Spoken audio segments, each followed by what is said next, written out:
Hello guys, what's going on? This is Word here, and I'm going to be bringing you a series from the ZOTAC Cup. This is going to be a ZVZ. The green Zerg spawning in the top portion of Cloud Kingdom is Tefel, and his opponent is the red Zerg, Snute, in the bottom portion. And if you haven't seen Snute lately, I mean, he has been on fire, man. Winning a home story cup, and allegedly there's rumors floating around, if you've been on Reddit, that he is going to be signing with Team Liquid. You can go check out the post. It's pure conjecture. Of course, it's just, we heard from some people, they heard, the hearsay, all that, but, word travels around fast in esports, and hopefully, that'll actually be true. Snute on Team Liquid would be absolutely awesome, and I think it would be a lot of fun. But right now, he is Gamers League Snute, and he is going to be going up against Tefel. Now, this is the ZOTAC Cup, of course, the, monthly, I believe, European tournament that features a lot of top European pros because, of course, when there's a cash prize to be had, the StarCraft players will come. You offer that prize, they will come, and you're going to see some damn good games as they fight for that. And this is going to be a ZVZ, a matchup, of course, that we've seen quite a lot of lately, and that a lot of Zergs, of course, have had to deal with as well.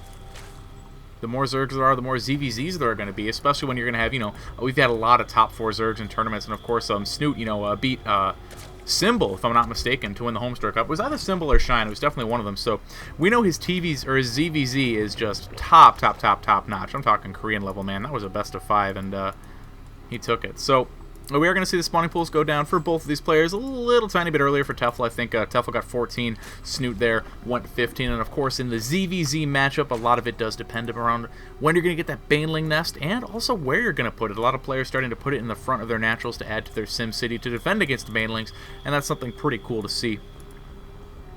And we're going to see this hatch going down here for Snute.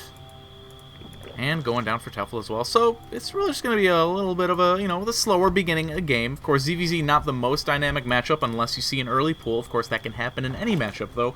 So these guys are just going to be hanging out for a little bit. In the meantime, we can discuss a couple of things, like I'm going to be casting for Clarity Gaming a lot more, guys, possibly on a weekly basis, so you can definitely look out for that. I'll tell you more info about that once I get more solid details. I'll definitely be announcing it. You can follow me on Twitter at @WordCast to definitely get those announcements, and of course tune into the casts here, where I will be dropping announcements left and right, front, center, backwards, forwards, all that good stuff, because, for those of you who aren't on Twitter but do watch the cast, it's the only way to reach you guys, but, if you don't follow me on Twitter, you definitely should. It's where I'll be, announcing anything that happens. And, of course, if you're not aware, I cast for IVD Yogi Time of IVDYogiTime.com 3 tournaments a week, Wednesday, Friday, and Saturday. The prizes are getting bigger and bigger and bigger. And like I was saying before, the more prize you have, the more top players come out. And we have, actually, Quantic Apocalypse is a regular in our tournaments. We have several Grandmasters, among them Shields and Lags CR Box. Very, very good.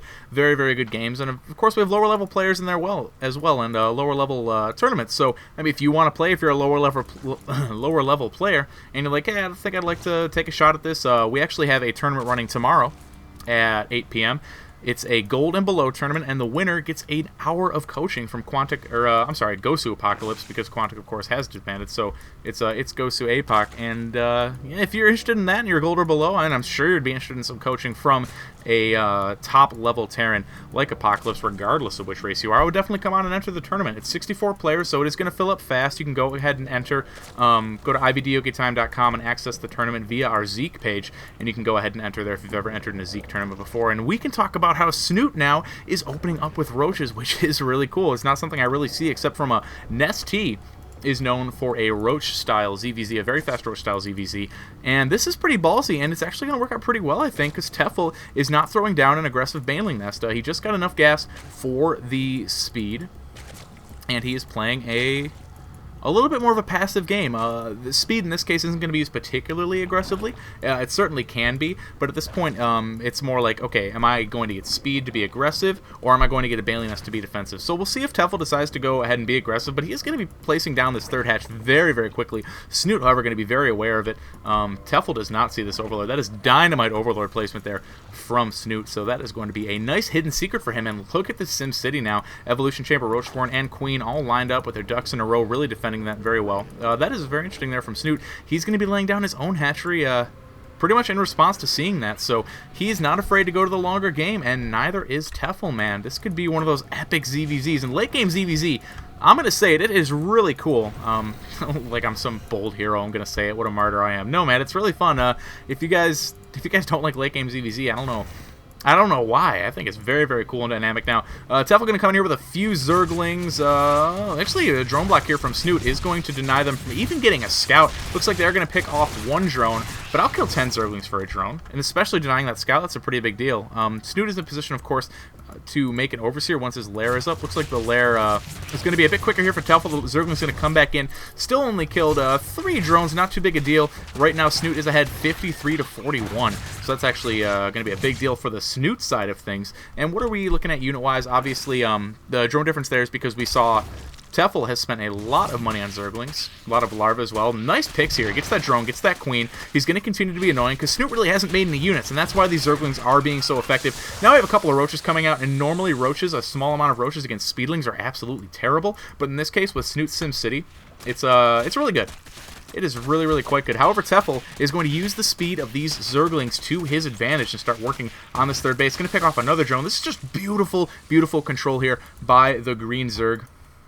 He's really taking advantage of the fact that he went for the speed and his opponent did not. We don't have any Zergling speed here for Snute, of course, as he went directly into the roaches. Roach speed should be coming up pretty soon as we do have the lair finished off. Those Zerglings are going to get into the drone line again. Now having killed 13 workers, going to put the worker count at 49 to 47 in favor of Tefel. So the Zerglings have certainly been worth their while. Not quite going to get the hatch, although we have a big pack of roaches coming down here that might be able to do that job if Snute is not careful. We have 13 roaches for Tefel and 8 for Snute. That is not a battle he wants to walk into. He needs reinforcements and he needs them badly. 9 roaches coming out, but is Tefel just going to be able to focus down the hatch before it comes? Snute knows that's the danger. He is going to be pulling the drones, and the roaches for Snute are getting picked off one by one, focused down, almost getting one shot by the roaches of Tefel, and it looks like he's at least going to lose a lot of drones, but a pretty good surround on these roaches, and with reinforcements coming in, Snute is going to save this hatchery. However, he has lost 19 workers. He is currently trailing by 7 in the worker count. Meanwhile, back at home, Tefel has started roach speed. Do we have roach speed started yet for Snute? No, we do not, and that is a pretty disadvantageous position. Tefel on 3 gases. Snute is on 4, so he can start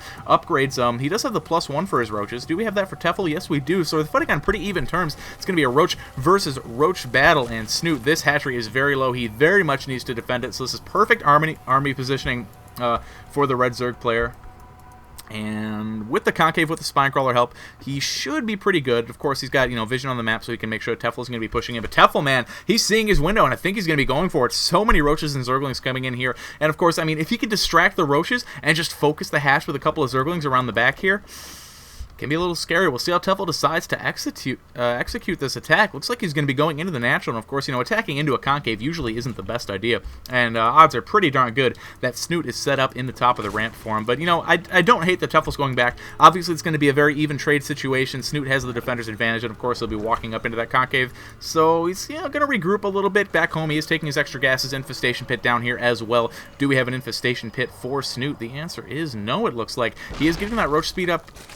However, Tefel already has that finished. So Tefel looks like he's about a couple steps ahead here of Snute, and that stuff really, really, really matters in a mirror matchup. Snute had that initial drone advantage, but now he is down 13 drones, 63 to 50. Level 2 weapons on the way here for Tefel, and Snute has not begun his yet, so he's going to have to hold off this attack really well. Very nice pick on the queen there by Tefel, and he's just going to go ahead and retreat. He sees that Snute's roach speed isn't done yet. He's not sure, of course, how far along it is, but he knows that he can escape, and he will go ahead and do that. Meanwhile, the infestors, we got 3 started right now. Now, will he be going into that Hydra Roach infestor composition? Looks like right now he's just going to dump the gas into infestors. Of course, the Hydralisks usually do come later. Looks like Snute here is going to be aggressive. The army supply is slightly in his favor. Roach speed is done. He's got +1 done, and it's a long time before Tefel's finishes, but oh, he's going to walk right into these roaches. However, he's going to try to bunch up on them. Is it going to be enough here for Snute? He has some reinforcements coming in the back. Tefel does have the defender's advantage, but it looks like Snute is trying to power ahead. All the roaches shooting for both of these players, so they're not wasting too much space, but again, with the advantage in Tefel, especially with fungals. Oh, and Snute is going to get fungal. He's going to lose all of these roaches here. That is an unfortunate position for him to be in. Tefel is going to claim his natural. Big losses there for Snute. You can see in the units lost tab that he's behind by about 1,000, which, when the units lost are that small, and of course in a mirror matchup, that is a big deal. And he's behind on drones by about 8 as well, and Tefel's tech is ahead. You really can't be more ahead than Tefel is, like in any other aspect. He's got all 6 gases. He's got infestors.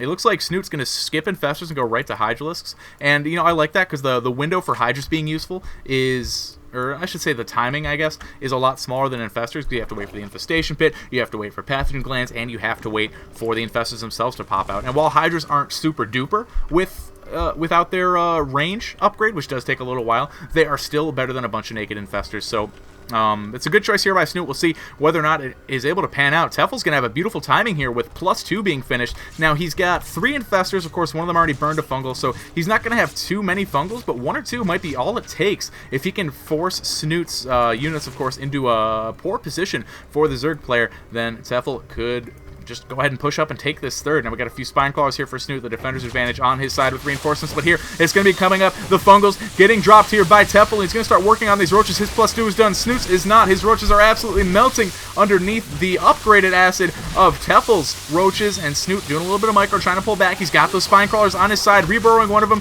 Queen here to help as well. He might be able to hold this, but it is going to be very close. Tefel's forces absolutely huge. The army supply almost double his opponents, and Tefel looks like he is pushing forward. No time for Snute to get Hydras out. 21 Roaches building for Tefel behind this. This could be a killing blow here for the green Zerg player. He continues to push ahead, picking off all of Snute's reinforcements. They are not grouped together. There it is, GG. And Tefel will go up 1-0. This is a best of 3, folks. He's going to take out Snute here on Cloud Kingdom. We're going to get Game 2 lined up right now. So go ahead and come on over.